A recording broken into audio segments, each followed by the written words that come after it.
Olá, pessoal, bem-vindos a mais um dia nessa vida de concurseiro e hoje veremos a Lei 12.378 de 2010, que fala sobre o regulamento do exercício da arquitetura e urbanismo e cria também o CalBR e os outros CAUs. Esta lei vai começar tratando das atividades e atribuições do arquiteto e urbanista e elas consistem em supervisão, coordenação, gestão e orientação técnica, coleta de dados, estudo, planejamento, projeto e especificação, estudo de viabilidade técnica e ambiental, assistência técnica, assessoria e consultoria, direção de obras e de serviço técnico, vistoria, perícia, avaliação, monitoramento, laudo, parecer técnico, auditoria e arbitragem, desempenho de cargo e de função técnica, treinamento, ensino, pesquisa e extensão universitária, desenvolvimento, análise, experimentação, ensaio, padronização, mensuração e controle de qualidade, elaboração de orçamento, produção e divulgação técnica especializada e também a fiscalização e condução de obra, instalação e serviço técnico.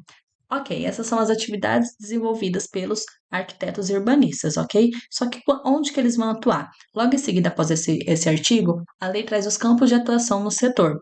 Bom, e quais são esses campos? Esses campos são divididos em 11. O primeiro vai tratar da arquitetura e do urbanismo, que vai falar sobre a concepção e execução de projetos.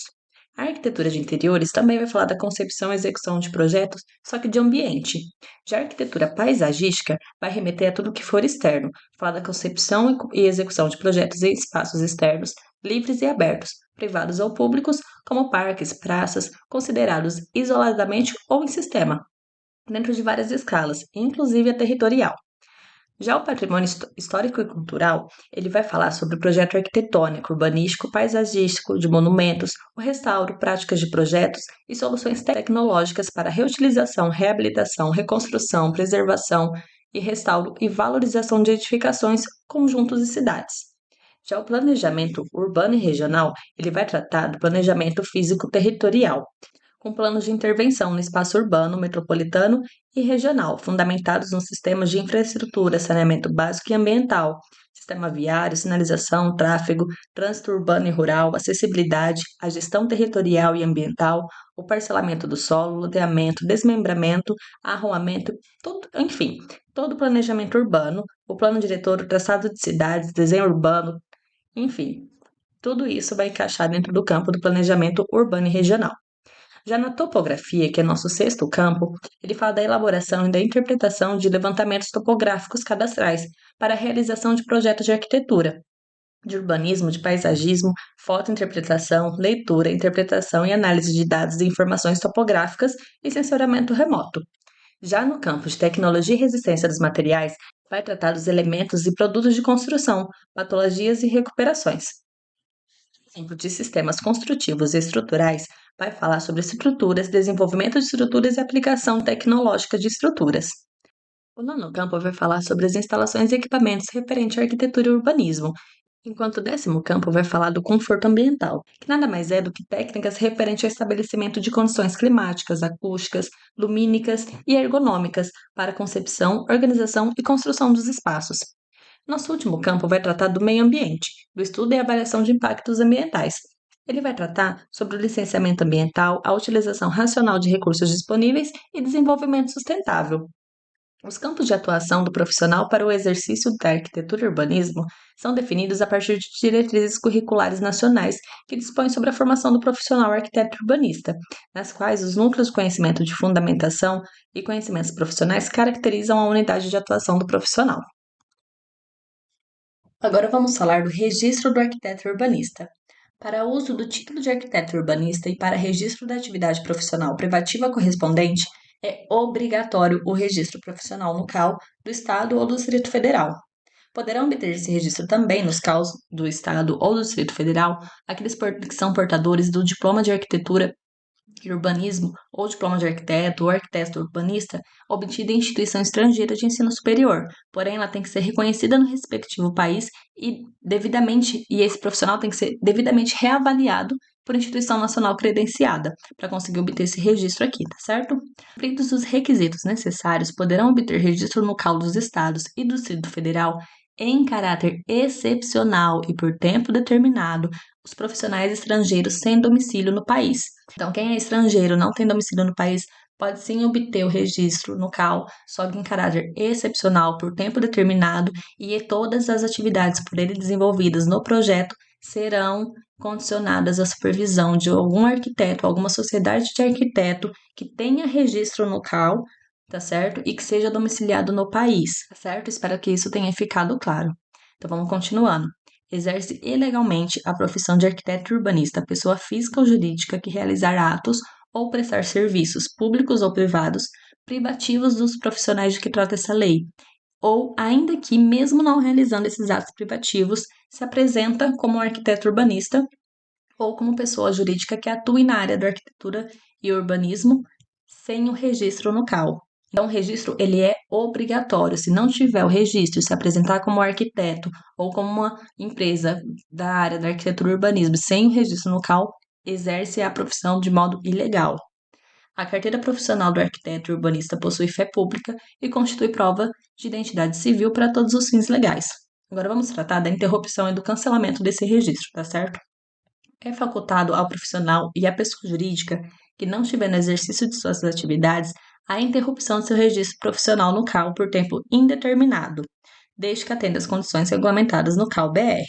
Ou seja, eu sou um arquiteto, eu não tenho exercido minhas atividades de arquitetura. Eu sou obrigada a estar pagando o meu registro? Não, eu posso interromper ele. Eu interrompo por algum tempo determinado? Não, por tempo indeterminado. Pelo tempo que eu precisar interromper meu registro, eu posso deixar interrompido, desde que atenda às condições regulamentadas lá no CAL-BR, tá certo? Bom, agora vamos tratar da Sociedade de Arquitetos e Urbanistas.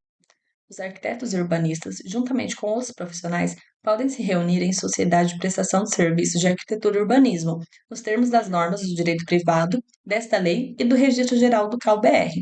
Sem prejuízo do registro e da aprovação do órgão competente, a sociedade que presta serviço de arquitetura e urbanismo deverá se cadastrar no CAL de sua sede, o qual enviará as informações ao CAL-BR para fins de composição do cadastro unificado nacionalmente. Atenção nesse ponto. É vedado o uso de expressões como arquitetura ou urbanismo ou designação similar na razão social ou nome fantasia de sociedade que não possuir arquiteto urbanista entre os sócios com poder de gestão ou entre os empregados permanentes.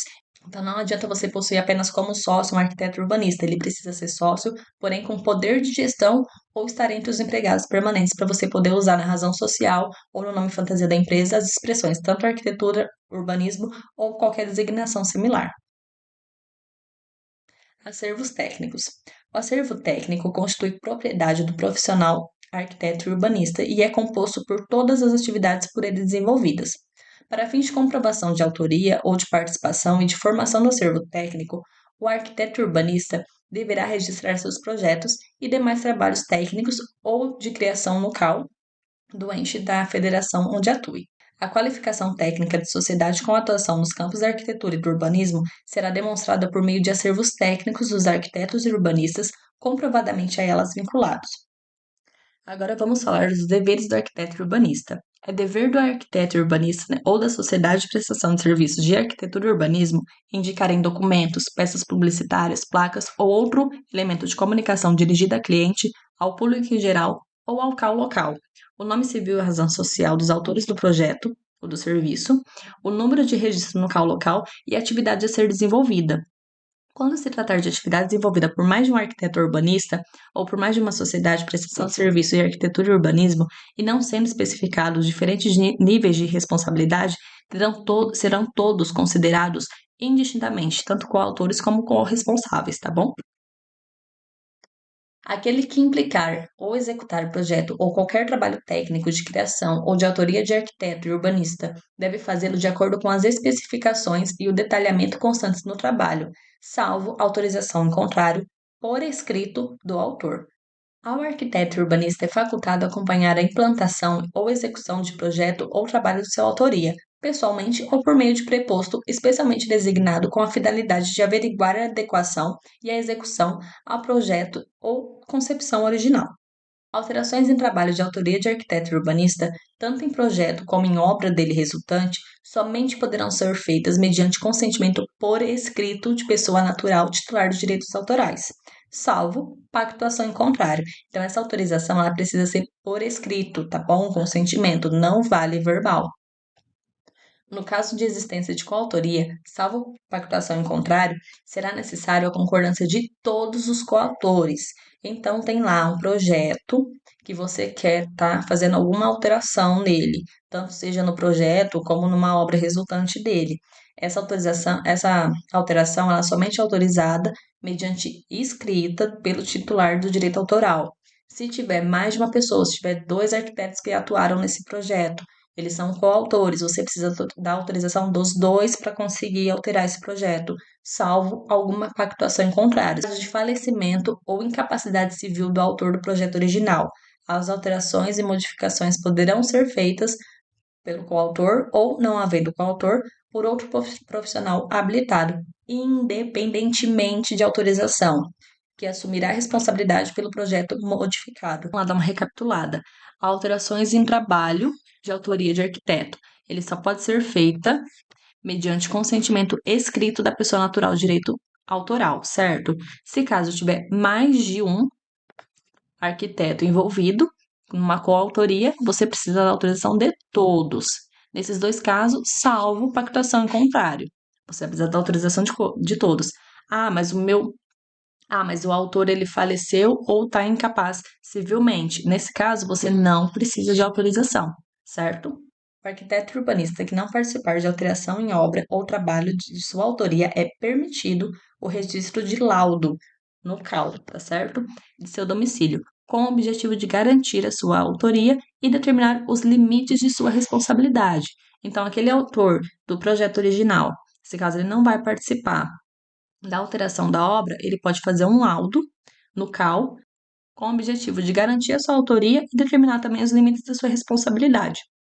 Na hipótese de alteração não ter sido concebida pelo autor do projeto original, o resultado final terá como coautores o arquiteto urbanista do projeto original e o autor do projeto de alteração, salvo decisão expressa em contrário do primeiro, caso em que a autoria da obra passe a ser apenas do profissional que houver efetuado as alterações. O que esse artigo aqui está me dizendo? Se caso for feita alguma alteração que não foi o autor do projeto original que fez essa alteração, o resultado final ele terá como coautores tanto o autor original como aquele arquiteto que fez as alterações do projeto. Ambos serão coautores do projeto, salvo se o autor do projeto original, o arquiteto do projeto original, ele expressar em contra, salvo decisão expressa em contrário do primeiro arquiteto que foi responsável pelo projeto original, tá certo? Nesse caso, a autoria passa a ser apenas do profissional que tiver efetuado as alterações do segundo arquiteto. As infrações constituem infrações disciplinares, além de outras definidas no Código de Ética e Disciplina. Registrar projeto ou trabalho técnico ou de criação no CAL para fins de comprovação de direito autoral e formação de acervo técnico que não haja efetivamente concebido, desenvolvido ou elaborado por quem requerer o registro. Ou seja, se registrou um projeto que não é seu, isso é uma infração. Reproduzir projeto ou trabalho técnico de criação de autoria de terceiros, sem a devida autorização do detentor de direito autoral. Ou seja, você reproduzir um projeto que é de outra pessoa sem a autorização dessa pessoa, também é uma infração. Fazer falsa prova de quaisquer documentos exigidos para registro local. Delegar a quem não seja arquiteto urbanista a execução de atividade privativa de arquiteto urbanista. Isso aqui é fácil, né, gente? Se é ilegal exercer uma atividade privativa de arquiteto urbanista sem o registro, você, como arquiteto urbanista, também não pode delegar uma pessoa que não seja a atividade, né? Porque isso ela já vai estar cometendo um ato ilegal. 5. Integrar sociedade, prestação de serviço e arquitetura e urbanismo sem nela atuar efetivamente, com o objetivo de viabilizar o registro da empresa no CAL, de utilizar o nome de arquitetura ou urbanismo na razão jurídica, ou nome fantasia, ou ainda simular para os usuários do serviço de arquitetura e urbanismo a existência de um profissional do ramo atuando. Locuplentar-se ilicitamente, por qualquer meio, às custas do cliente, diretamente ou por intermédio de terceiros. Recusar-se injustificadamente a prestar contas a cliente de quantias que houver dele recebido, diretamente ou por intermédio de terceiros. Deixar de informar em documento ou peça de comunicação dirigida a cliente, ao público em geral, ao CAL-BR ou aos CAUs, dados exigidos nos termos dessa lei. Deixar de observar normas legais e técnicas Deixar de observar normas legais e técnicas pertinentes à execução de atividades de arquiteto.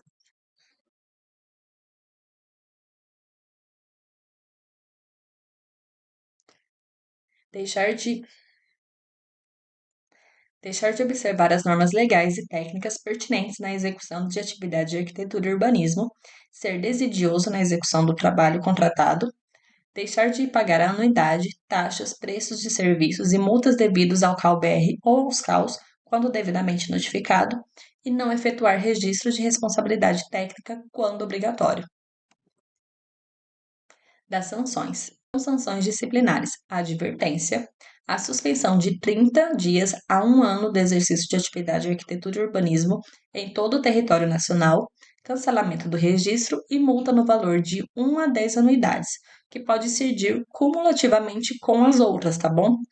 Pode advertência mais multa, pode suspensão mais multa e pode cancelamento do registro mais multa. As sanções são aplicáveis à pessoa natural dos arquitetos e urbanistas. As sanções poderão também ser aplicadas à sociedade de prestação de serviço com atuação no campo de arquitetura e urbanismo, sem prejuízo da responsabilização da pessoa natural do arquiteto e urbanista. No caso em que o profissional ou sociedade de arquitetos e urbanistas deixar de pagar a anuidade, taxas, preços de serviços e multas devidos ao CAL-BR ou aos CAUs, quando devidamente notificado, será aplicada a suspensão até a regularização da dívida. Caso constatado que a infração disciplinar teve participação de profissional vinculado ao conselho de outra profissão, será comunicado ao conselho responsável. O processo disciplinar instaura-se de ofício ou mediante representação de qualquer autoridade ou parte interessada. A pedido do acusado ou do acusador, o processo disciplinar poderá tramitar em sigilo, só tendo acesso às informações e documentos nele contidos o acusado, o eventual acusador e os respectivos procuradores constituídos. Após a decisão final, o processo tornar-se-á público. Caberá recurso ao CAL-BR de todas as decisões definitivas proferidas pelos CAUs, que decidirá em última instância administrativa. Além do acusado e do acusador, o presidente e os conselheiros do CAU são legitimados para interpor recurso previsto nesse artigo. Prescreve em 5 anos a pretensão de punição das sanções disciplinares, a contar da data do fato. A prescrição ela interrompe-se pela intimação do acusado para apresentar a defesa. Criação e organização do CAU-BR e dos CAUs. As atividades dos CAUs serão custeadas exclusivamente pelas próprias rendas. O CAU-BR e os CAUs têm como função orientar, disciplinar e fiscalizar o exercício de profissão da arquitetura e urbanismo, zelar pela fiel observância dos princípios de ética e disciplina da classe em todo o território nacional, bem como pugnar pelo aperfeiçoamento do exercício da arquitetura e do urbanismo. O CAU-BR e os CAUs gozam de imunidade de impostos. O plenário do CAU-BR é constituído por um conselheiro representante de cada estado e do Distrito Federal e um conselheiro representante das instituições de ensino da arquitetura e urbanismo. Cada membro do CAU-BR terá um suplente. Agora que esse slide ficou um pouquinho apertado, mas eu quis trazer as competências do CAU-BR e dos CAUs lado a lado para a gente poder verificar. Compete ao CAU-BR zelar pela dignidade, independência, prerrogativas de valorização da arquitetura e do urbanismo, editar, alterar o regimento geral, o código de ética e as normas eleitorais e os provimentos que julgar necessários, adotar medidas para assegurar o funcionamento regular dos CAUs, intervir nos CAUs quando constatada a violação de lei ou do regimento geral, homologar os regimentos internos e as prestações de contas dos CAUs, firmar convênios com entidades públicas e privadas observada a legislação aplicável, autorizar a oneração ou alienação de bens imóveis de sua propriedade, julgar em grau de recurso as questões decididas pelos CAUs. Atenção a esse inciso, porque enquanto o CAU-BR ele julga em grau de recurso as questões decididas pelos CAUs, os CAUs também vão julgar, tá bom? Só que eles vão julgar em primeira instância os processos disciplinares na forma que determinar o regimento geral do CAU-BR. Compete ao CAU-BR também inscrever empresas e profissionais estrangeiros de arquitetura e urbanismo sem domicílio no país, criar órgãos colegiados com finalidades e funções específicas, deliberar sobre assuntos administrativos e financeiros, elaborando programas de trabalho de orçamento. Manter relatórios públicos de suas atividades, representar os arquitetos e urbanistas em colegiados de órgãos públicos federais que tratem de questões de exercício profissional referentes à arquitetura e ao urbanismo. Aprovar e divulgar tabelas indicativas de honorários dos arquitetos e urbanistas e contratar empresa de auditoria para auditar o CalBR e os CAUs conforme dispuser o regimento geral. Agora, por outro lado, compete aos CAUs elaborar e alterar os regimentos internos e demais atos administrativos, cumprir e fazer cumprir o disposto nessa lei, no Regimento Geral do CalBR, nos demais atos normativos do CalBR e nos próprios atos, no âmbito de sua competência. Criar representações e escritórios descentralizados no território de sua jurisdição, na forma do Regimento Geral do CalBR. Criar colegiados com finalidades e funções específicas. Realizar inscrições e expedir carteiras de identificação de profissionais e pessoas jurídicas habilitadas, na forma da lei, que exercerem atividades de arquitetura e urbanismo, mantendo o cadastro atualizado. Cobrar anuidades, multas e registros de responsabilidade técnica. Fazer e manter atualizados os registros de direitos autorais, de responsabilidade e acervos técnicos. Fiscalizar no exercício das atividades profissionais de arquitetura e urbanismo, julgar em primeira instância os processos disciplinares na forma que determinar o Regimento Geral do CalBR, deliberar sobre assuntos administrativos e financeiros, elaborando programas de trabalho e orçamento, sugerir ao CalBR medidas destinadas a aperfeiçoar a aplicação desta lei e a promover o cumprimento das suas finalidades e a observância aos princípios estabelecidos, representar os arquitetos e urbanistas em colegiados de órgãos públicos, estaduais e municipais que tratem de questões do exercício profissional referente à arquitetura e urbanismo, assim como em órgãos não governamentais da área de sua competência, manter relatórios públicos de suas atividades e firmar convênios com entidades públicas e privadas. Como pode ser visto, o CalBR ele trata de assuntos mais gerais e assuntos mais voltados para os CAUs, enquanto os CAUs eles trabalham mais diretamente com o profissional mesmo, fiscalizando o exercício da atividade, fazendo e atualizando os registros de direitos autorais, cobrando anuidades, realizando inscrição e expedição de carteira de identificação. Então, sempre que se tratar de um trabalho mais próximo do arquiteto urbanista, vamos pensar no CAU. Agora, quando se tratar de uma coisa um pouco mais geral, uma coisa mais de fiscalização, de zelar, de intervir, homologar, e firmar parcerias, convênios com entidades públicas e assim por diante, vamos pensar um pouquinho mais no geral, que seria o CalBR. Bom, agora vamos ver as competências tanto do presidente do CalBR como do CAU. Você pode notar que no inciso 1 traz representar judicialmente e extrajudicialmente o CalBR, enquanto o presidente do CAU precisa representar o próprio CAU. Presidir reuniões do Conselho do CalBR, podendo exercer voto de desempate. Da mesma forma, o presidente do CAU também preside as reuniões do Conselho do CalBR e exerce o voto de desempate. E cuidar de questões administrativas do CalBR, ouvindo previamente o Conselho, quando exigido pelo Regimento Geral. Da mesma forma, o presidente do CAU vai cuidar de questões administrativas do CAU, ouvindo previamente o Conselho, quando exigido pelo Regimento Geral do CalBR ou pelo regimento interno do CAU respectivo. Então, você pode ver que a competência, tanto do presidente do CalBR como do CAU, são iguais. Agora, atenção para isso aqui, ó. O exercício das funções de presidente e conselheiro, tanto do CalBR e dos CAUs, ele não é remunerado, tá certo? Além disso, é de 3 anos o mandato dos conselheiros do CalBR e dos CAUs, sendo permitida apenas uma recondução. O mandato do presidente ele vai coincidir com o mandato do conselheiro e perderá o mandato do conselheiro que sofrer uma sanção disciplinar, for condenado por decisão transitada em julgado por crime relacionado com o exercício do mandato ou da profissão, ou ainda ausentar-se sem justificativa a 3 reuniões do Conselho no período de 1 ano. O presidente do CalBR e os presidentes dos CAUs serão destituídos pela perda do mandato como conselheiro, nos mesmos termos que os conselheiros ou então pelo voto de 3/5 dos conselheiros. Agora veremos como esses conselhos são financiados. Primeiro, vamos ver como os conselhos dos CAUs são financiados. Constitui recursos do Conselhos Regionais de Arquitetura e Urbanismo. Primeiro, receitas com anuidades, contribuições, multas, taxas e tarifas de serviços. Segundo, doações, legados, juros e rendimentos patrimoniais. Subvenções, resultados de convênios e outros rendimentos eventuais.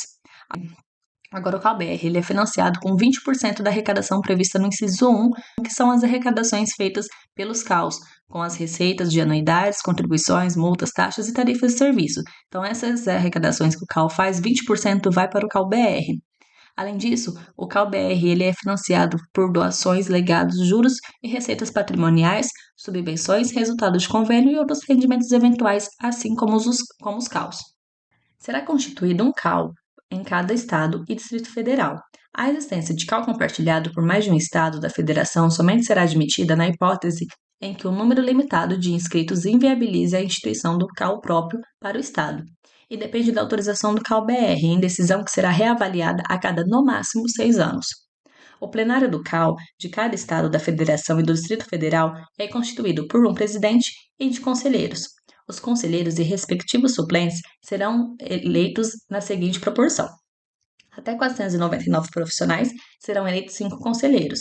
De 500 a 1.000 profissionais inscritos, serão eleitos 7 conselheiros. De 1.001 a 3.000 profissionais inscritos, serão eleitos 9 conselheiros. E acima de 3.000 profissionais inscritos, serão 9 conselheiros e mais um para cada 1.000 inscritos ou fração, descontados aqueles 3.000 iniciais. Agora trataremos das anuidades. Os profissionais formados há menos de 2 anos e acima de 30 anos pagarão apenas metade da anuidade. Ou seja, se formou há menos de 2 anos ou está formado há mais de 30, você paga apenas metade da anuidade. A anuidade deixará de ser devida após 40 anos de contribuição da pessoa natural. Atenção nesse ponto, é após 40 anos de contribuição. Enquanto o inciso anterior trata dos anos de formado, aqui embaixo a anuidade deixa de ser devida após 40 anos de contribuição. Ou seja, não é 40 anos de formado. Se você se formou há 40 anos, só que só fez seu registro após 2 anos de formado, ou seja, você tem 38 anos de contribuição, você ainda tem 2 anos para pagar. É somente após 40 anos de contribuição que a anuidade vai deixar de ser devida. Então, grava isso. Menos de 2 anos e mais de 30 anos de formado, paga meia. Após 40 anos de contribuição, não paga mais. A inscrição do profissional ou da pessoa jurídica do CAL não está sujeita ao pagamento de nenhum valor além da anuidade, certo? Proporcionalmente ao número de meses restantes do ano. O não pagamento da anuidade no prazo, sem prejuízo da responsabilização pessoal pela violação ética, sujeita o infrator ao pagamento de multa de 20% sobre o valor devido, e a incidência de correção com base na variação da taxa referencial do Sistema Especial de Liquidação de Custódia, ou seja, Selic, até o efetivo pagamento. Registro de responsabilidade técnica. Toda realização de trabalho de competência privativa ou de atuação compartilhada com outras profissões regulamentadas será objeto de registro de responsabilidade técnica, o RRT. O arquiteto urbanista poderá realizar o RRT, mesmo fora das hipóteses de obrigatoriedade, ou seja, ele não é proibido, tá? Ele pode realizar mesmo não sendo obrigado, como meio de comprovação da autoria e registro de acervo. O RRT define os responsáveis técnicos pelo empreendimento de arquitetura e urbanismo a partir da definição da autoria e da coautoria dos serviços. O RRT é efetuado pelo profissional ou pela pessoa jurídica responsável por intermédio de seu profissional habilitado legalmente no CAL. Não será efetuado o RRT sem o prévio recolhimento da taxa de RRT, pela pessoa física profissional ou pela pessoa jurídica responsável. A falta de RRT sujeitará o profissional e a empresa responsável, sem prejuízo da responsabilização pessoal pela violação de ética e da obrigatoriedade da paralisação do trabalho até a regularização da situação, a multa de 300% sobre o valor da taxa do RRT, não paga, corrigida.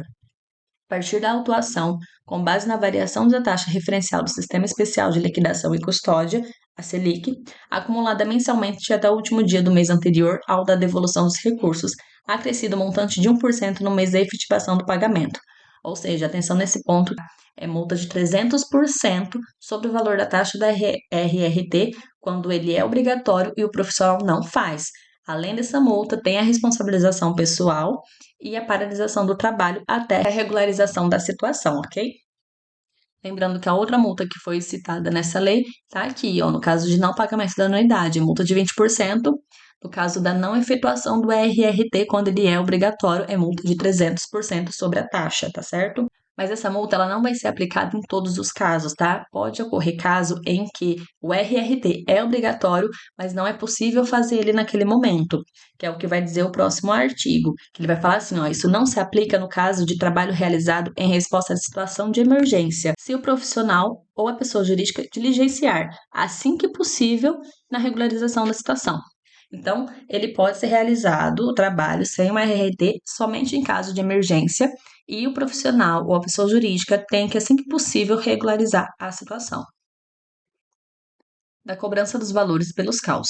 A declaração do CAL de não pagamento de multas por violação de ética ou pela não realização do RRT após o regular processo administrativo constitui título executivo extrajudicial. O atraso no pagamento da anuidade sujeito responsável à suspensão do exercício profissional ou, no caso de pessoa jurídica, à proibição de prestar trabalhos na área da arquitetura e do urbanismo, mas não haverá cobrança judicial dos valores em atraso, protesto de dívida ou comunicação dos órgãos de proteção ao crédito. A existência de dívidas pendentes não obsta o desligamento do CAL, tá certo? Os valores devidos aos CAUs referentes à multa por violação da ética, multa pela não realização da RT ou anuidades em atraso prescrevem em 5 anos. Bom, pessoal, ficamos por aqui para mais um dia nessa vida de concurseiro que só quem vive sabe. Espero ter ajudado vocês a compreender um pouquinho mais essa lei, tá certo? E eu fico por aqui, valeu!